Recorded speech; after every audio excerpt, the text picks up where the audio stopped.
आमच्या गावाकडे एक म्हण आहे, स्वतःच्या डोळ्यातलं मुसळ दिसत नाही पण दुसऱ्याच्या डोळ्यातलं कुसळ दिसतं. आणि ही म्हण माझ्या लाडके एकूमामाला आणि महायुतीच्या समस्त लोकांना तंतोतंत लागू पडते.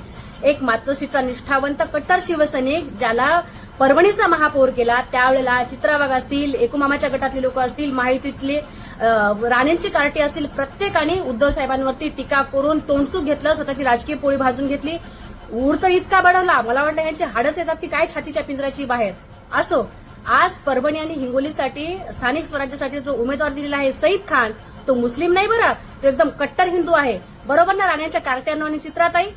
असो, मला या व्हिडिओच्या मार्फत एकच सांगायचं आहे, तुम्ही तुमचा थोतांडपणा स्वतःच बाहेर आणत आहात. आम्ही तुम्हाला काही सांगायची गरज सुद्धा पडत नाहीये, स्वतःच ढोंगीपणा तुमचा बाहेर येतो आहे.